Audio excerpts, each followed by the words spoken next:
நமஸ்காரம். உங்கள் அன்பிற்கும் அபிமானத்திற்கும் உரிய வித்யாபுத்திரன் விஆர் ராஜா குளத்தூர்ந்து பேசுகிறேன். ஸ்ரீமாத்ரி நமக.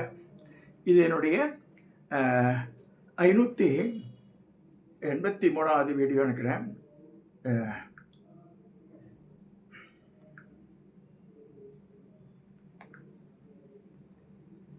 தாமதத்துக்கு மறிக்கணும். 583வது வீடியோ. இந்த வீடியோவில் நம்ம அக்ஷய திதி அன்னைக்கு திரிபுரா ரகசியத்தினுடைய முக்கியமான பகுதி. இது பார்வதி தேவி எப்படி ஹிமவானுக்கு பொண்ணாக பிறந்து எப்படி ஈஸ்வரன் நடக்கிறான்னு சொல்கிற சப்ஜெக்ட் பார்க்க போகிறோம் இன்னைக்கு. இப்போ ஹிமவான் வேண்டுதலை கேட்ட தேவி, நான் உனக்கு மகளாக பிறப்பேன், சூழ வடிவம் என விருப்பத்திற்கு மாறானது, எனினும் உன் கடும் தவத்திற்கு இணங்கிறேன், என்னை சாதாரண குழந்தையாக எண்ணி வளர்த்துவா, நான் தேவி என்பதை உனக்கு மறந்துவிடும் என்று சொல்கிறார். நாளடைவு ஹிமவான் மனைவி மேனா கர்ப்பம் அடைந்தாள். மகாதேவி திரிபுர சுந்தரியின் உத்தரவுப்படி கௌரி தேவி மேனாவின் கர்ப்பத்தில் புகுந்தாள். ஒரு சுப வேளையில் பெண் குழந்தை பிறந்தது. முக்கண்ணியாய், சந்திரசேகரியாய், கட்கம் கேடயம் உட்காரம் திரிசூலம் கொண்டு 4 கரங்களுடன் கரும்பச்சை வர்ணத்தினால் சிவந்த ஆடையுடன் ஆபரணங்களுடன் பிறந்த குழந்தையை பார்த்து தாய் மேனா அஞ்சினாள். குழந்தை பிறந்த 4 கையோட பிறந்தா பயமாக இருக்காத. ஸோ உணர்ந்து குழந்தையா இருந்த தேவிக்கு நமஸ்காரம் பண்ண போற்றினாள். இப்போ அது ஹிமவான நமக்கு மகனாம், என் விருப்பத்தை பூர்த்தி செய்தாய், என்னை விட பாக்கிவான் யார்? அசலமாய் ஜடப்பொருளாய் இருக்கின்ற நான் என்று பெயரை இஷ்டம் உள்ளவர்களை விட உயர்ந்திருக்கிறேன், மிக பாக்கியவான் அப்படின்றான். நான் உன்னிடம் ஒரு வேண்டுகோள் கேட்கலாமா, அச்சமாக உள்ளதுன்னு இவன் கேட்குறான். ஹிமவான் அம்பாட்ட கேட்குறான். தேவி அச்சத்தை விட்டு எது வேணாலும் கேள் பக்தன்றார். வணங்கிய விமான் கேட்டான், உன் திவ்ய ரூபத்தை விட்டு மற்ற குழந்தைகளைப் போல உரிமம் கொள்வாயாக, உனது உக்கிரமான உருவத்தை விட்டு கௌரியனை தங்க நிறம் கொண்டு விளங்கணுன்றான், குழந்தையாகணுன்றான். தேவி சொன்னாள், ஹிமவான், இதற்காகத்தான் முன்னரே நான் தேவி என்பதை நீ மறந்து விடுவாய் என்று சொல்லியிருந்தேன். பிற்காலத்தில் மறுபடியும் என் திவ்ய ஸ்வரூபத்தை காண்பேன்றார். பிறந்த குழந்தையா மாறிடுறா, 2 கை குழந்தையா. பிறந்த குழந்தைய அழுகுகள் கட்டது. ஹிமவான் மனைவியும் சற்று முன்னே தேவியை திவ்ய ரூபத்தில் கண்டதை மறந்து விட்டனர். அழகிய பெண் குழந்தையை பார்த்து இருவரும் மகிழ்ந்தனர். ஜாதகர்மா முதலிய சம்ஸ்காரங்களை பண்ணி ஹிமவான் பிராமணர்களுக்கு 10,000 பசுக்களையும் 1,00,000 தங்க காசுகளையும் தானம் பண்ணினான். எங்கும் மகிழ்ச்சி நிலவியது. குழந்தைக்கு ஹிமவான் கௌரி என்று பெயர் வச்சான்.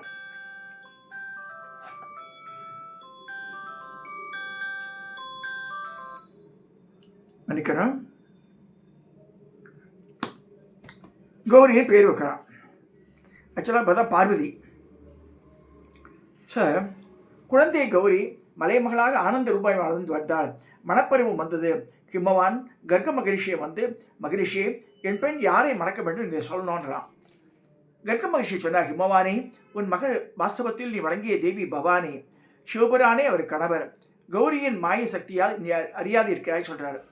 ஒரு நாள் ஹிமவானை பார்க்க நாரதர் வரார்.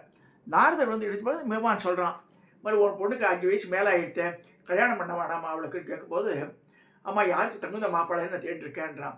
இது பரமேஸ்வரன் தான் கல்யாணம் பண்ணி தரணும்.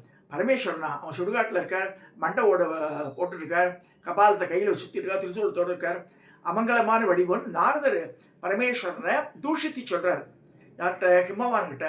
அதனால் உன் பொண்ணை பரமேஸ்வரன் கொடுக்காத, பார்க்கடல் தீவில் பரந்தாமன் கொடு, விஷ்ணு தான் கரெக்டான மாப்பிள்ளையாக இருப்பான்னு சொல்லும்போது அவன் புத்தி மாறுறது, பிசக்கிறது பாருங்க. இதெல்லாம் மிச்சது சிவபுராணத்தில் சொல்லது. பட் இது திரிபுரா ரகசியத்தில் இந்த பாயிண்ட் வருது. நாரதர் இது மாதிரி கலங்க முட்டி விட்டுறாரு. ஹிமவான் நாரத மாதிரி பேசினாலே ஒன்று தெரிஞ்சுக்கணும், நம்ம திட சிந்தனை இருக்கணும், திடீர்னு மாறக்கூடாது. நம்ம ஒரு சப்ஜெக்ட் எடுத்த அந்த பையனா, அந்த பையன் குடிப்பானே, அவனுக்கே கொடுக்குறேன், நம்ம கலைச்சி விட்டுருவாது. நம்ம கல்யாணம் பண்ணும்போது கூட ரொம்ப கேர்ஃபுல்லாக இருக்கணும். நிச்சயதார்த்த அளவுக்கு சொல்லவே கூடாது யார்ட்டையுமே. அதை வாரத்தில் நடக்கலையே அவாரத்தில் நடக்கிறது, இந்த பொறாம பிடிச்ச ஜென்மங்கள் நிறைய பேர் இருக்கா. அது எப்படி கெடுத்துருவா. இப்படிதான் நடக்கிறது. இப்போ நான் நிறைய பார்க்குற விஷயங்கள் அது. ஸோ அந்த மாதிரி நாரதர் இது மாதிரி சொல்கிறார். சொன்ன உடனே ஹிமவான் புத்தி மேனா கிட்ட சொல்கிறான். ஆமாம், அவளும் சொல்கிறான், நம்ம விஷ்ணுவே மாப்பிள்ளையாச்சுக்கலான்ட்டு. இது கேள்விப்பட்ட கௌரி என்ன செய்கிறான்னா, பிடிக்கல அவளுக்கு. நான் அவதாரமே பரமேஸ்வரோட கொண்டாடியானோன்னா அவதாரமே எடுத்திருக்கா பார்வதியா. அவன் சொல்கிறா, அப்பா அம்மா சொல்லிட்டு நான் காட்டுக்கு போகிறேன், காட்டுக்கு போயிட்டான், சொல்லாமல் கொள்ளாமல் போயிடுறா. தோழிகள் ஆயிடுச்சுட்டு போய் தபஸில் உட்காந்துன்றா, நதி தீரத்தில் உட்காந்துட்டு பர்ணசாலை அமைச்சு தபஸ். அது நிறைய 2-3 கதை வருது அதில் வந்து கடவனாபரர் பரமேஸ்வரன் டெஸ்ட் பண்ணுறாரு அவ்வளோ அதெல்லாம் இருக்கும். இதில் வந்து திரிபுரா ரகசியில் அப்படி சொல்லப்படல. அவள் வந்து காட்டில் தபஸில் இருக்கா. இப்போ வந்து பொண்ணை காணுமேயோடு ஹிமவான் ராஜா சக்கரவர்த்தி அவன் தேடுறான். படை பேரெல்லாம் வச்சு இங்கே தேடி தேடி பார்க்குறான். இங்கே போனான், இந்த அரண்மனையில் இருக்கலாம், அதில் இருக்கலாம், எங்கேயுமே காணுவோம்ல. சரி, நாட்கள் ஓடுறது. இது கவலையாயிடுறான். சரி, இந்த மாதிரி இருக்கு. இந்த மாதிரி இருக்கும்போது நாரதனே சொல்கிறார், நான் போய் விஷ்ணுகிட்ட பேசுகிறேன்னு சொல்லி விஷ்ணுகிட்ட பேசி சம்மதம் வாங்கிடுறார். விஷ்ணு தான் சகோதரன் அப்படி மடப்பாவா சம்மதம் வாங்கிட்டு வந்து சொல்கிறார் ஹிமவான்கிட்ட வந்து. ஹிமவான் வந்து அப்படியா விஷ்ணு சம்பவிச்சிட்டார் பண்ணும்போது இப்படி கௌரியை காணும், அது பார்வதியை காணும். அங்கே சரி, பார்வதி எங்கேன்னு கேட்டாலும் அவளை காட்டுக்கு போயிட்டான்றா. இது என்ன அநியாயமாக இருக்குன்னு நாரதர் சொல்கிறார். இந்த மாதிரி இருக்கும்போது மகாவிஷ்ணு நாரதரோட பேச்சை நம்பிட்டு அவரை வந்துடுறார். ஸோ இவன் என்ன செய்யறான்னா, பார்வதி தேவனவன் ஞான கலிக்கான்னு ஒரு சோஸ்திரம், ஞான கலிக்கான்னு ஒரு சோஸ்திரம் அது சொல்கிறா. கங்கையில் குளித்து விட்டு அருகில் இந்த குகையில் காமேஸ்வர் மீது அமர்ந்திருக்கும் திரிபுர சுந்தரியை குறித்து பூஜை செய்யலானாள். வேத தாந்திரிக சுத்தங்களால் தேவியை போற்றினாள். சிவே தேவி சம்பித சுதா சாகராத்மக ரூபணி சர்வானந்தமிக ரூபா, உன் அம்சம் விளங்காது ஏதுமில்லை. பிரபஞ்சத்தில் நீயே சத்தியமாகவும் அசத்தியமாக இருக்கிறாய். சத்தியம் நித்தியம் இரண்டையும் கடந்தவள் நீ. உன் மாயினால் உன்னை எவரும் அறிவார். நீயே சிதானந்த ரூபணி. அந்த மாதிரிலாம் சொல்லி போற்றி புகழறா. தேவி பாசனையே தீவிரமாக இருந்து ஆனால் இந்திரியங்களை ஜெயிக்க முடியாது உள்ள யோகிகளே உள்ள யோகிகள் ஆத்ம ஞானத்தை தம்மிடமே கண்ணாடி போல் காண்கின்றனர். மாதிரி உன்னை அதுக்கு அர்த்தங்கள் நிறைய போட்டிருக்கா.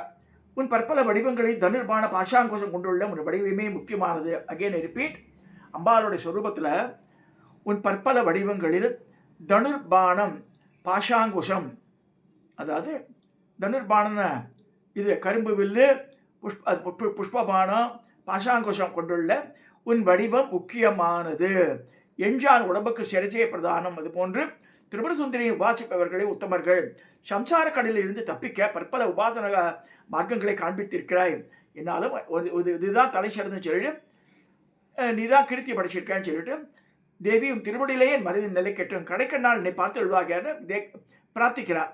ஞானகலிகா என்ற மேற்கண்ட சோத்திரத்தை சொல்லிவிட்டு கௌரி தியானத்தில் ஆரம்பித்தாள். இது ஞானகலிகா சோத்திரம் போடப்படல, அர்த்தம் தான் போட்டிருக்காங்க அதில். அப்போ வந்து திரிபுர சுந்தரி சித்தாகர்ஷணி கௌரியின் தியானத்தை கலைத்தார். கண் திறந்து தேவி திரிபுர சுந்தரி தன் கண்முன்னே காட்சி தருவதை பார்த்து சொன்னார், தாயே, என்ன செய்ய வேண்டும் உத்தரவிடுங்கள். என் சகோதரன் விஷ்ணு சொற்படியே நான் இந்த சூழ சரீரத்தை எடுத்தேன். என் கணவரோ தவத்தில் ஆழ்ந்திருக்கிறார்.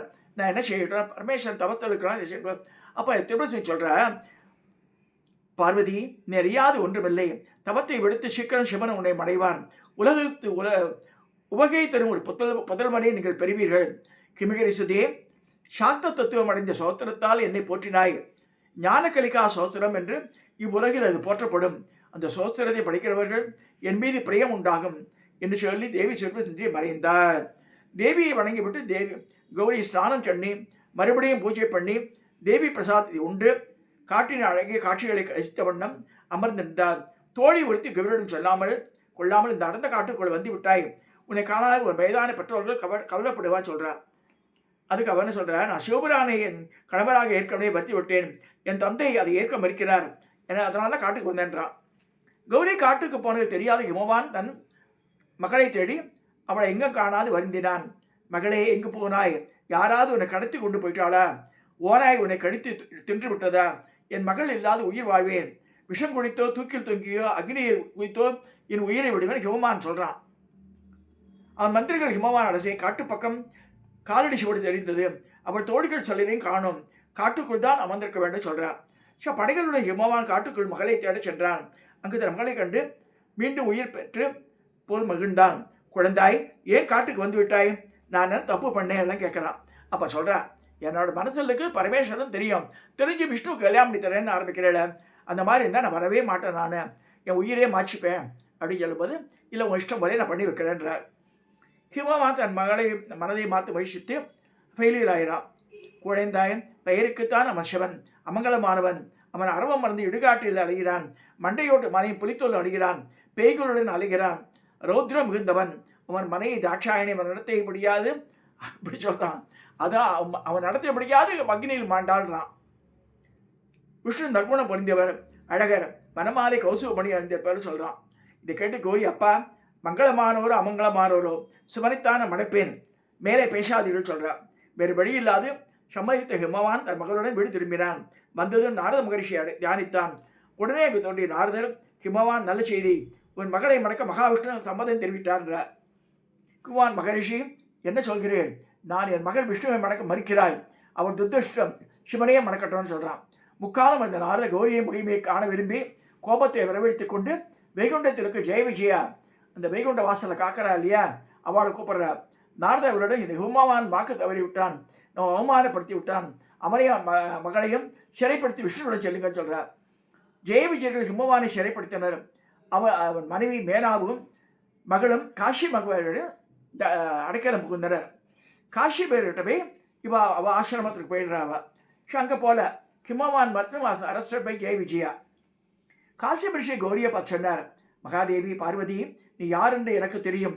உன் லீலா நாடகத்தை நிறுத்து, உன் மாயாஜாலத்தால் எங்களுக்கு பீதி தருகிறாய் அப்படின்னு சொல்லி மேனாவை பார்த்து, இவளுடைய பூர்வ ஜென்மத்தை நினைவுகொள், இவள் தான் கௌரி, உன்னை மகளா பிறந்திருக்கும் இவள், இந்த தேவியோட சரணடை அப்படின்ற. மேனா கீழே விழுந்து கௌரியை வணங்கி, நீயே லோகஜனனி, சர்வலோக மகேஸ்வரி, எனக்கு மகளாக பிறந்து மானுட வேஷம் தரித்திருக்கிறாய், பெரும் பாக்கியம் பெற்றவர்களாலே காணக்கூடியனுக்கு மகளா பிறந்தாய் சொல்லி இவ போற்றி துதிக்கிறார். காசி பொம்மனையும் கௌரியை பார்த்து, 1000 நாப்படுத்து ஆதிசேஷானும் பெருமை சொல்ல முடியாது, அதனால நான் எப்படி சொல்ல முடியும், மகாதேவி எனக்கு அருள் புரி, ஹிமகரிதனையே திக்கற்றோரை காப்பாற்றி வேண்டுகிறார். அப்போ அம்பாள் சுயவூர் கொண்டாள். சிங்கத்தினை அமர்ந்து கருத்து நிறத்தினாள், முக்கண்ணியாய் சந்திரசேகரியாய் கடலில் சூரியனைப் போல கிளம்பினாள். தேவியை கண்ட நாரதர் தலைவணங்கி போற்றினார். கௌரி தேவி தன் தந்தையை சிறைப்படுத்திய இந்த விஷ்ணுவின் பார்ஷதர்களை பார்த்ததும் சினத்தால் சிவந்தார். அவள் சரீரத்திலிருந்து ஜுவாலாமுகியாக அருணாதேவி தோன்றினாள். இங்கே தான் அருணாதேவின்னு ஒரு தேவி உதயமாறா. நள்ளிரவு போன்ற கருத்த முகமேனி, 3 தலைகள் 3 கண்களுடன் திரிசூலமும் கையில் கத்தியும் ஏந்தி கர்ஜித்தாள். கௌரி அருணாவிடம் விஷ்ணு படைகளை அழிக்கச் சொன்னார். விஷ்ணுவின் படைகளை அருணா அழித்தார். இதை கண்டு சென்னமுற்ற மகாவிஷ்ணு அங்கே கருடன் மீதியை வந்து சுதர்சன சக்கரத்தை எவினார். அருணாதேவி தன் திருசூலத்தால் சுதர்சன சக்கரத்தை சாம்பலாக்கினாள். தன் வாயால் ஜுவாலையை ஊதி கருடனையும் எரித்தாள். மகாவிஷ்ணுவையும் சிறைப்பிடித்து அருணாதேவி விழுங்கப் போனாள். அவளை கௌரி தடுத்து, போதும், என் சகோதரனை விட்டுவிடு, அவன் லோகரட்சகன், அவனின்றி பூபலகும் நாசமாகும் சொல்கிறார். ஜுவாலாமுகி எழுப்பிய தீ எங்கும் பெரிதாக பரவியது கண்டு பிரம்மாதி தேவர்கள் நடுக்குமுற்று கௌரி தேவியுடன் காப்பாற்று என்று கெஞ்சினர். அவர் தேவர்களை அஞ்ச வேண்டாம், அபயம் தந்து என்று மீண்டும் வரம் கேட்கலான்றார். தேவர்கள் மலைமேகமா தேவியிடம் எங்கும் சூழ்ந்து கொண்டிருக்கும் இந்த பெருந்தீயை அணைக்க வேண்டும் சொல்கிறார். அப்படியே செய்த கௌரி, என் ரௌத்திரத்தில் பிறந்த இந்த ஜுவாலாமுகியை முழுக்கவே கட்டுப்படுத்த முடியாது, அவள் இமயமலையில் இருக்கட்டும், ஊழிக்காலம் வரும்போது ருத்ரனை அழிக்கும் சக்தியாக இருந்து இந்த உலகை அழிக்க துணை புரிவாள்ன்றார். அதான் இப்போ ஜுவாலாமுகின்ற இடத்துல எப்போ 360 days 24 hours நெருப்பு வந்துட்டே இருக்கு. அங்கே அவுரங்கசீப்பை வாழலாம் ட்ரை பண்ணா, க்ளோஸ் பண்ணுறது ஒன்றும் பண்ண முடியாது. கௌரி தன் கண்ணால் அமிர்தத்தை வர்ஷித்து விஷ்ணுவை எழுப்பினார். விஷ்ணுவும் மற்ற தேவர்களும் கௌரியை போற்றினர். சிறையிலிருந்து ஹிமவானை விடுவித்தார். அதன் பின் பழையபடி ஹிமவானை பெண் குழந்தையாக பார்வதியாக மாறிவிட்டாள். தேவியின் மாயால் நடந்த எண்ணி எப்படியோ விடுபட்டு விட்டோம் என்றெண்ணி ஹிமவான் தேவர்களை வணங்கி மகாவிஷ்ணுவை போற்றினேன். ரமாபதியே, நான் செய்வதறியேன், என்னை சமிக்க வேண்டும், என் வாக்கு பொய்யானதுன்னு சொல்லி மன்னிப்பு கேட்குறான். என் மகள் சிவனைத்தாம் அனுப்பேன் என்று உறுதியாகி இருக்கிறார், என்ன செய்யட்டும் கேட்குறான். அதை கேட்ட பிரம்மா, மகாதேவரை மருமகனாக அடைய பெரும் பாக்கியம் செய்திருக்கிறாய், உன் பெண்ணை அடைய சிவபுராணம் பாக்கியம் செய்திருக்கிறார், அவள் சகோதரன் மகாவிஷ்ணு எப்படி அவளை மடக்க முடியும் கேட்கிறார். பிரம்மா சிவபுராணம் சென்று, மகாதேவா, மங்களகாரமாக அந்த நேதியில் ஹிமகிரி புத்திரியை நீங்கள் ஏற்றுக்கொள்ள வேண்டும், முன்பு நடந்து ஞாபகத்தில் இருக்கட்டும் சொல்கிறார். ஈஸ்வரன் ஒத்துக்கிறார். இதை கேட்டு மகிழ்ந்த ஹிமவான், பிரம்மதேவரே, நான் ஒரு ஏற்பாடு பண்ணவில்லை, எல்லோரையும் அழைக்க வேண்டும், எல்லாம் தயாராக பண்ண வேண்டும் கேட்குறார். பிரம்மா, தேவச்சிற்பி தபஸ் விஸ்வகர்மாவுக்கு இது வேறு பேராக தெரியல எனக்கு, இதில் தபஸ் திருவைன்னு போடலாம். திருமண மண்டபத்தை நிர்மாணம் பண்ணி வேண்டியது அனைத்தையும் தயார் பண்ண சொல்லி உத்தரவிட்டார். எல்லாம் உடனே தயாராகிவிட்டது. இதை கண்டு ஹிமவான் மிக்க மகிழ்ந்தான். பிரம்மா தூதர்களை அனுப்பி பிராமணர்கள், அரசர்கள், உறவினர்கள் எல்லாரையும் வாகனங்களில் அழைத்து வர செய்தார். ஹிமவானே, எல்லோரும் வந்துவிட்டனர், நீ சென்று உன் பொண்ணையை அழைத்து வான்றார். தன் குரு காஷ்யப ரிஷி சொன்னபடி தன் பெண்ணுக்கு நன்னீராட்டி வைதிக சம்ஸ்காரங்களை செய்து மனைவி மக்களுடன் உறவினர்களுடன் மணமேடைக்கு வந்தான் ஹிமவான். சிவபுராணம் மணமேடைக்கு வந்தார். கற்றை சடையுடன், மண்டையோட்டு மாலையுடன், அரவமே காதணியாக, அரவமே யஜ்ஞோபவித்தாக, முக்கண்ணனாய் சுடுகாட்டு பேய்கள் சூழ அங்கே வந்த மாப்பாடை கண்டு ஹிமவான் கலக்கமுற்றான், வருந்தினான். அதை கண்ட பிரம்மா, ஹிமவான், இந்த மங்களகரமான வேலையை வந்துகிறாய், நீ சிவபெருமான மங்கள வடிவை பார்த்து இல்லையே சொல்லி ஈஸ்வரோட ப்ரே பண்ணுறார் பிரம்மா. நீங்கள் வந்து உங்கள் சுந்தர வடித்த காமிடம் டக்குன்னு அப்படியே மாறி அழகான கல்யாண சுந்தரராக மாறுறார் பரமேஸ்வரர். அடுத்த க்ஷணம் கோடி மன்மத ரூபமாய் சாமி தோன்றினார். இதை கண்டு ஆனந்தித்து ஹிமவான் இத்தனை சுத்திரமான புருஷனை, சர்வலோக மகேஸ்வரனை கணவனான பெற தன் மகள் பேரும் பாக்கியம் செய்தால் மகிழ்ந்தான். சிவபுராணை பணிந்த ஹிமவான், மகாதேவா, உன் பெருமையை ஒன்றறிமறியே, நான் அசலமான மலை, என் பிழையை பொருள் தழுவுகள் சொல்கிறான். பிரம்மாவிடம், பிரம்மதேவரே, இதோ என் மகளை சங்கருக்கு மனம் முடித்து வையுங்கள் சொல்லி மந்திரங்கள்லாம் சொல்லி ஹோமம் வளர்த்து பாணி கிரகணம் நடக்குது. பரமேஸ்வரன் இவருடைய பார்வதியோட கையை பிடிக்கிறார். சிவபுராணம் பார்வதியை பாணி கிரகணம் பண்ணி கொண்டு ஹிமவான் மேனாவும் அவர்களுடைய கரங்களில் தாரை பார்த்தன, வாத்தியங்கள் முழங்கின, கந்தர்வர்கள் பாட, தேவலோக அப்சர்கள் நடனமாடின, பூமாரி பொழிந்தது, நார்த்திசையே சுகந்தமாய் தண்டல் வீசியது. வசிஷ்டாதி ரிஷிகள் சைவ உபனிஷத்துக்களை ஓதினர். விவாக சம்சாரங்களை பண்ண பிரம்மா நடத்தி வைத்தார். ஹிமவான் பிராமணர்களுக்கும் விருந்தினர்களுக்கும் திரவியங்கள் தந்து மகிழ்ச்சி அளித்தான். பிரம்மாதி தேவர்களையும் பூஜித்தான். எல்லோருக்கும் சுவையான ஆகாரம் அளித்தான். மிக்க திருப்தி அடைந்த பிராமணர்கள் புதுமணத்து அம்மல்களை ஆதரவித்து விடைபெற்றனர். தன் அருமை மகளுக்கு ஏராளமான மணிகள், நகைகள், வஸ்திரங்கள், யானைகள், குதிரைகள், தேர்களை தந்தான் ஹிமவான். பிரம்மா, விஷ்ணு மற்ற தேவர்கள் போற்ற சிவபுரான் பார்வதியுடன் கைலாசத்துக்கு கிளம்பினார். இந்த அக்ஷய திருத்தி வேளையில் இந்த பார்வதி பரமேஸ்வரா கல்யாணத்தை பார்த்துருக்கோம். இதோட இந்த திரிபுரா ரகசியத்தினுடைய இந்த 11ஆவது நான் நிறைவு செய்கிறேன். சப்ஸ்கிரைப் பண்ணுங்க, ஷேர் பண்ணுங்க, லைக் பண்ணுங்க.